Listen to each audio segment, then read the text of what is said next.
একাত্মবাদী খোদার ফরমানে তার একটি বাক্য বলবো। পিরান সামনের দিক থেকে ছেঁড়া থাকলে জুলেখা নিষ্পাপ, ইউসুফ গুনাহগার।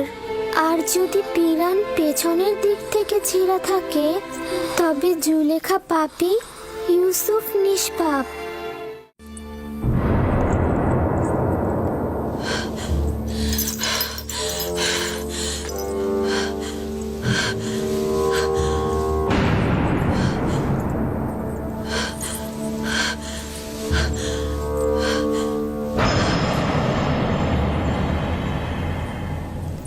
আমার মনে হয় এখানে কোনো খবর রয়েছে যার বিস্তারিত জানা দরকার।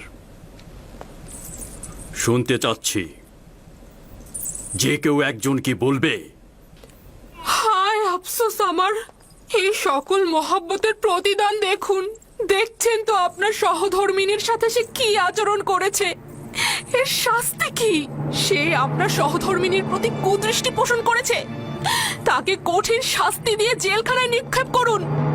বানু জুলেখা মিথ্যা কথা বলছে জনাবে মালিক। আমি দেখেছি জনাবে আলী, ইউজারসিফ কৌশলে বানু জুলেখার কক্ষে প্রবেশ করছে। আলী জনাব, আমি এর বিপরীতে যে কোনো দলিলই নিয়ে আসি না কেন সেটা আপনার কাছে গ্রহণযোগ্যতা কখনোই পাবে না। কারণ এতে বানু জুলেখার সম্মানহানি ঘটবে এবং আপনি তার পক্ষে রায় দেবেন। আর কারো সাহসও নেই সত্যটা বলার। আপনিও নিশ্চয়ই সেটাই চাইবেন। এর থেকে বেশি ক্রোধের সৃষ্টি করো না। আমি দলিল ও সাক্ষী দেখতে চাই। আমি আসল গুনাহগারকে ধরতে চাই। আমার না আছে গুনাহ না করার কোনো দলিল, আর না আছে কোনো সেবিকা যে আমার পক্ষে সাক্ষ্য দেবে। সুতরাং তুমি দণ্ডিত। এর শাস্তি অবশ্যই পাবে। আমি এর জন্য প্রস্তুত রয়েছি জনাবে মালিক। তবে হাকিকত হচ্ছে সে আমাকে তলব করেছে এবং মিলনের ইচ্ছা পোষণ করেছে। আর এটা প্রমাণ করতে আমার নিজস্ব খোদা ব্যতীত আর কোনো সাক্ষী নেই। তুমি জুলেখার নির্জনতার সুযোগে প্রবেশ করেছ।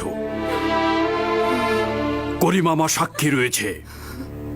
সকলেই জানে বানু জুলেখা অপরাধী, কিন্তু তার বিরুদ্ধে সাক্ষ্য দেওয়ার সাহস নেই কার। তোমার সাক্ষীকে হাজির করো এবং সাক্ষ্য দিতে বলো।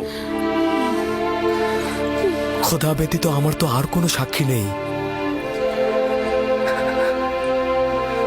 যদি আমাকে একাকে ছেড়ে দেন তো আমাকে সর্বাপেক্ষা কঠিন পরিস্থিতির মধ্যে পড়তে হবে। আপনি কি চাইছেন, এই গোলামের কথা গ্রহণ করতে?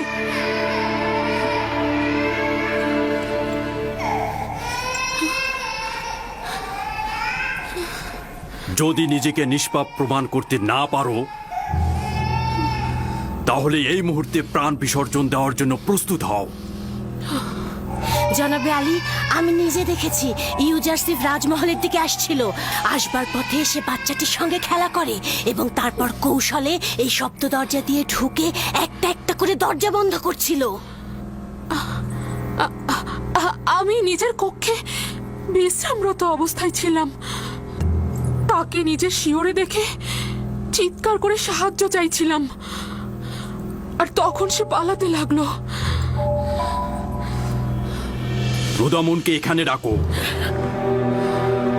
ইউজারসিফের উচিত এখানেই শাস্তি পাওয়া।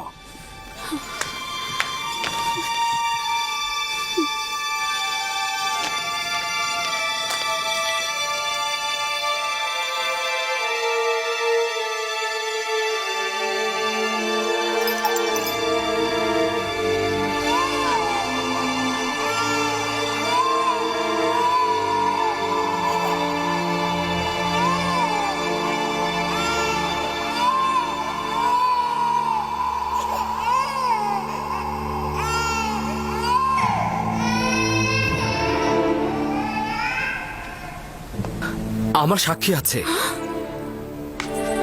কে তোমার সাক্ষী? নিয়ে এসো তাকে। এই মুহূর্তে তাকে তলব করো। জি জনাবে মালিক, অবশ্যই আমি সাক্ষীকে হাজির করে সত্যটা প্রমাণ করে দেব। সে না আমাকে চেনে, আর বানু জুলেখাকেও চেনে না। সে না আমাকে সমর্থন করবে, আর এমনও নয় বানু জুলেখার সাথে তার কোনো দুশ্মনী রয়েছে। সে তোতা পাখির মতো সত্যটা বলে যাবে, আর এতে কার লাভ হচ্ছে আর কার ক্ষতি হচ্ছে সেটা সে বুঝবে না। সে কে? শাস্তি পাবার পূর্বেই তাকে এখানে তলব করো। আমার সাক্ষী সেই শিশুটি যার কান্না আপনি এখনো শুনতে পাচ্ছেন। তুমি কি আমার সাথে ঠাট্টা করছো? না জনাবে মালিক, আপনার কাছে আমি তাগাদ করছি, ওই শিশুটিকে দয়া করে এখানে নিয়ে আসুন, তাহলে সত্য প্রমাণিত হয়ে যাবে। একজন নবজাতক সাক্ষী দেবে? সে তো এখনো কথা বলতেই শেখেনি। ঠিক আছে, বলুন তাকে নিয়ে আসতে।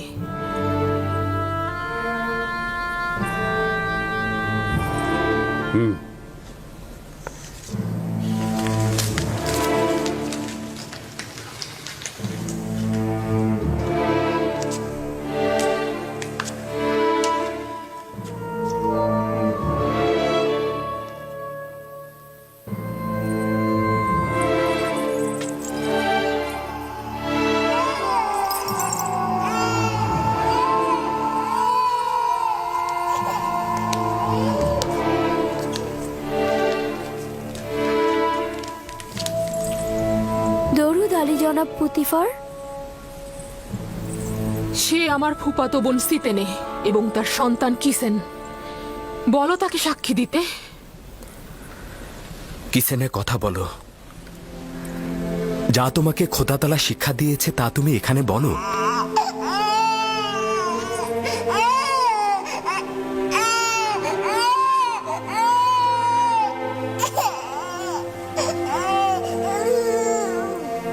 বলো কিসিনে।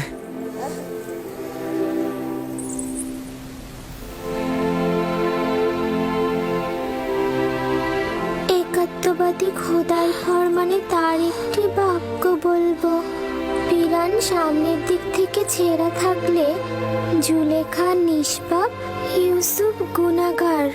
আর যদি পিরান পেছনের দিক থেকে ছেঁড়া থাকে তবে জুলেখা পাপী, ইউসুফ নিষ্পাপ।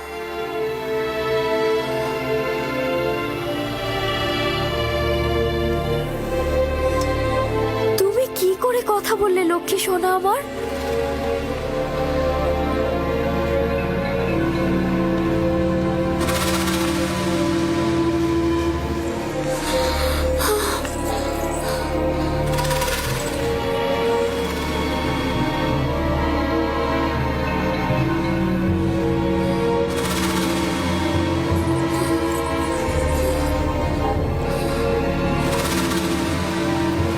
তুমি নিজের কান্না দ্বারা আমাকে ধোঁকা দিতে চেয়েছিলে।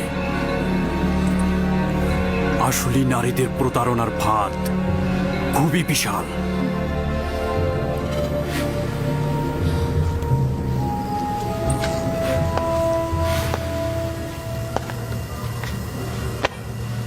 আমি যে অপবাদ তোমাকে দিয়েছি তার জন্য ক্ষমা চাচ্ছি। আশা করছি আমাকে আর জুলেখাকে ক্ষমা করবে এবং এই ঘটনা সব সময়ের জন্য গোপন রাখবে।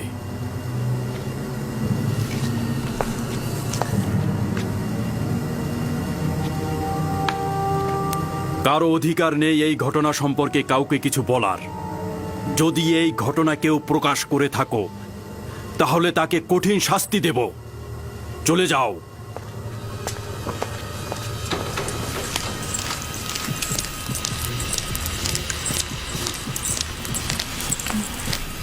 কি ঘটলো আমি তো কিছুই বুঝলাম না।